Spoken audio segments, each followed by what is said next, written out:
Hola, esta es la serie de podcast Pedagogías Diversas. La voz de las niñas y los niños en el COVID-19. Soy Manuel López Pereira. Y yo, Pilar Gómez. Te damos la bienvenida. Hola, ¿qué tal? Les saludamos nuevamente en esta serie de podcast.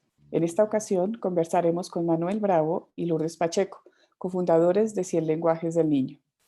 Lourdes es licenciada en Educación y maestra en Investigación y Desarrollo Educativo, con una amplia experiencia como investigadora y coordinadora de distintos proyectos de evaluación educativa, planeación, capacitación y gestión, así como la impartición de talleres para niñas y niños. Manuel Bravo es especialista en comprender y estudiar el mundo de las niñas y los niños con un enfoque desde la filosofía Reggio Emilia, activista y experto en formación y consultor educativo, con experiencia en el diseño e implementación de políticas públicas, programas de crianza y participación social. Bienvenidos, Lourdes y Manuel. ¿Nos podrían contar más sobre el trabajo que realizan en 100 Lenguajes del Niño? Hola, ¿qué tal? Mucho gusto, muchas gracias por la invitación. Bueno, pues 100 Lenguajes del Niño es una asociación civil que fue fundada en 2017 por especialistas en el campo educativo y cultural. El nombre de 100 Lenguajes del Niño está inspirado en la filosofía italiana educativa de Reggio Emilia y en particular en un poema escrito por su pedagogo fundador, Loris Malaguzzi, que se llama Los 100 Lenguajes del Niño. De ahí, pues retomamos la importancia de potencializar las 100 maneras de pensar, de jugar, de hablar, de expresar, de maravillarse ante el mundo, de recuperar los innumerables lenguajes, inteligencias y capacidades que tiene cada niño y niña, y que tantas veces los adultos les robamos 99 y los limitamos.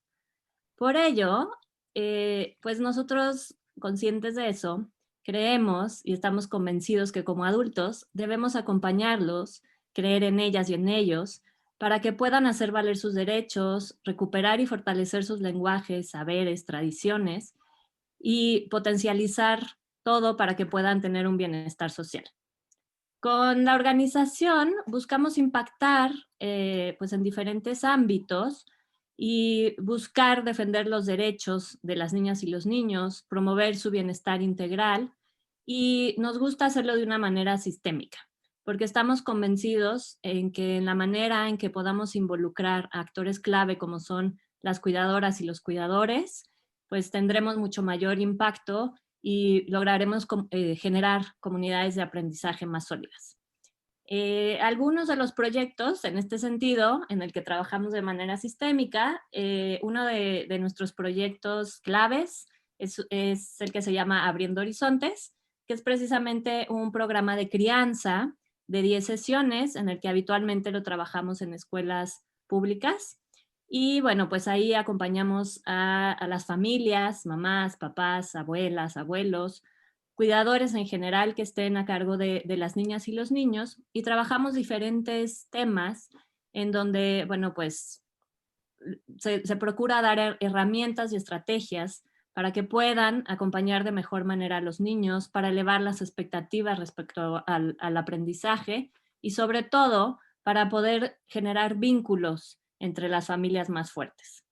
Pues también hemos trabajado con Sésamo en un programa de promoción de la ciencia y matemáticas en preescolar, con la SEP, en la elaboración de algunas de las fichas de actividades de las escuelas de tiempo completo. Y bueno, pues así a grandes rasgos es un poco 100 lenguajes del niño. Muchas gracias, Lourdes, y mucho gusto tenerles aquí también a ti, Manolo, en el podcast. Ustedes mencionan algo muy importante en 100 lenguajes, que es buscar dar la voz a las niñas y a los niños a través de sus lenguajes, de sus formas, de sus expresiones. ¿Cómo podemos apoyar a las niñas y a los niños a expresar esos lenguajes? ¿Qué tenemos que hacer como cuidadores? Bueno, esa es una gran pregunta y es una muy buena pregunta para estos tiempos en los que estamos viviendo de quédate en casa, que pues para todos nosotros los que somos padres resulta muy complicado en esta vida cotidiana, pues en algunas ocasiones escuchar a nuestros hijos. Yo creo que algo importante es que compartir con la audiencia es que el motor de la motivación de las niñas y los niños es el asombro. sobre todo en los primeros años de vida. Y a veces esas preguntas que nos hacen sobre los caracoles, la luna, muchas veces tienen que ver con la naturaleza, pues nos inquietan porque no tenemos una respuesta muy clara. Entonces, creo que una buena forma de entrarle es que primero no pensar que son preguntas inútiles, realmente son preguntas que obedecen a su asombro por la vida misma y que los niños lo están descubriendo como investigadores que son del mundo. Entonces, pues lo primero sería no deslegitimar esas preguntas. Otra alternativa es no intentarles resolver inmediatamente la pregunta, aunque nosotros sepamos cuáles son las respuestas a esas preguntas que nos hacen, no intentarlas resolver en ese momento, ¿no? Sino permitirles a ellas y a ellos que las descubran y acompañarlos en esos procesos, ¿no? Pues, por ejemplo, si estamos viendo un caracol, si estamos viendo una verdura, si estamos viendo cómo brota una fruta, cómo llegó el plátano a mi plato, en fin, a lo mejor nosotros sí sabemos las respuestas y cuando las sepamos, no resolvérselas en ese momento, sino a veces vale la pena preguntarles, bueno, ¿y tú qué piensas? ¿Cómo crees que eso sucede? Entonces, tiene mucho que ver con esta idea de mantener el asombro, la curiosidad que tienen las niñas y los niños. Y en ese sentido, pues es permitirles algo que va mucho con lo que comentaba Lourdes de Reggio Emilia, de esta posibilidad de escucharlos y de tener esta disposición por parte del adulto, de los roles, del rol que tenemos como cuidadores, de no desestimar sus dudas, de que su participación es importante y de que la elaboración de esas ideas que tienen son muy valiosas y que vale la pena escucharlos, ¿no? Ese es un elemento que yo creo que sería muy interesante o que me gustaría compartir con la audiencia. Gracias, Maravilloso. Maravilloso, Manolo, pero también estos elementos que comentas sobre el asombro y la curiosidad, creo que viene muy de la mano de pronto con lo que también comentaba hace un rato Lulu sobre la filosofía Reggio Emilia, que bien mencionas. ¿Nos podrías contar un poco más sobre este enfoque? Sí, claro que sí, Pilar. Mira, el enfoque de Reggio Emilia pues nace en la posguerra. A mí me gustaría comentar dos cosas y espero ser muy breve. La primera es que el contexto es importante. Nace en la Segunda Guerra Mundial. Entonces, es hablar de una ciudad italiana, Reggio Emilia, donde hubo un fuerte cambio educativo en la posguerra, entre la devastación del bombardeo que había, pues la escuela donde asistían los niños en la ciudad de Reggio Emilia quedó devastada entre ladrillos. Y fue ahí que se levantaron fundamentalmente las madres, junto con algunos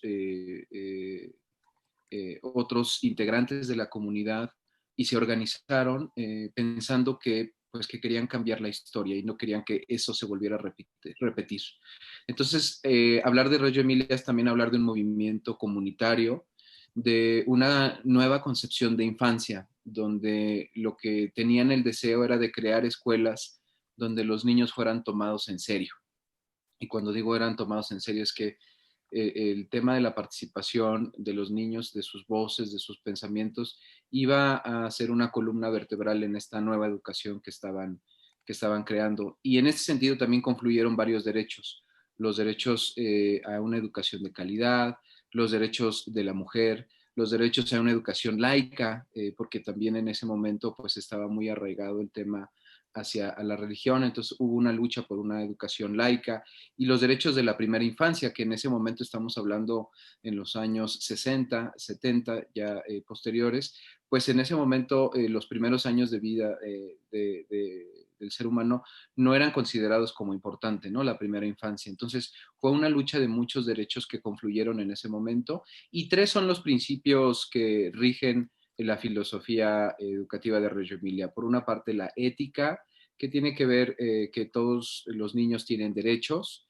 y la imagen de niño que nos compartía Lourdes, de esta idea de los 100 lenguajes, de que los niños tienen innumerables capacidades. Entonces, es buscar un espacio donde incrementemos esas oportunidades y experiencias de aprendizaje. El segundo elemento, principio, es la estética. Entonces es partir de la idea de que se aprende con placer, con gozo, que eso es lo más importante en el ejercicio del aprendizaje, el aprender con placer. Y en ese sentido, por eso la estética, la belleza juega un papel esencial y se acompaña pues de los innumerables lenguajes que tienen los niños. Y el tercer componente es la política. En este sentido, la política es que la participación de las familias es importante y por eso creo que se vincula mucho a lo que estamos conversando, la parte de que la educación es un detonante de la transformación social y que en el quehacer educativo todos en la diversidad enriquece y en ese sentido es importante propiciar espacios donde todos quepamos, donde todos estemos en un espacio incluyente, donde todos participemos. Entonces, en este sentido, la democracia y la inclusión son un componente esencial dentro de la filosofía. Muchas gracias, Manolo. Has mencionado la importancia de lo artístico, de la creatividad, de las actividades lúdicas, y creo que es parte fundamental de lo que hace Cien Lenguajes, sin duda. Lourdes, ¿tú qué nos comentarías sobre cómo lograr escuchar la voz de las niñas y los niños? ¿Qué nos dirías sobre esto? Bueno, pues yo creo que hoy por hoy en esta situación de pandemia, una manera en la que podemos escuchar la voz de las niñas y los niños es definitivamente dando espacio para el juego. Sabemos por diversas investigaciones la importancia del juego para el aprendizaje. Entonces, el juego es el mejor vehículo, no solo para poder aprender, sino para poder comunicarnos, para poder establecer vínculos, para aprender unos de otros y sobre todo para, como decía Manolo, para que sea algo placentero. Entonces, yo creo que uno de los grandes retos que tenemos ahorita como familias es que nunca hemos pasado tanto tiempo en casa juntos en familia. Y esa es, creo que, una gran oportunidad para hacer escuchar la voz de las niñas y los niños. Atrevernos a nosotros ser niños, a dejar espacio para que ellos, a través de sus juegos, nos permitan escucharlos, saber qué nos quieren compartir, saber cómo se sienten, saber qué están pensando, saber qué les gustaría aprender. Y sobre todo, darnos la oportunidad a no querer robarles, como bien decía el poema, no robarles esa oportunidad de asombro. Saber encontrar en cada pequeño detalle, en cada pregunta, en cada juego, en cada planteamiento, una oportunidad de aprendizaje, de motivación. Y bueno, pues esto obviamente requiere estar atentos, ¿no? Estar en una escucha atenta de lo que nos tienen que decir y darnos la oportunidad a disfrutar cada uno de los momentos. En este espacio de pandemia, creo que es difícil tener espacios así de mucha calma, pero si nos damos la oportunidad, aunque sea a escuchar, a jugar un rato con ellos, seguramente encontraremos muchísima riqueza en esa voz. Y creo que esa sería una gran manera de poder escuchar su voz. Muy bien, muchas gracias, Lulu. Y bueno, para ir cerrando esta agradable charla que estamos teniendo con Cien Lenguajes, con Manolo, con Lulu, ¿qué nos podrían comentar ahora en estos tiempos de pandemia? ¿Cuáles son estos retos para escuchar las voces de las niñas y de los niños? Pues los retos varían muchísimo, creo, dependiendo del contexto, como lo comenta Lulú.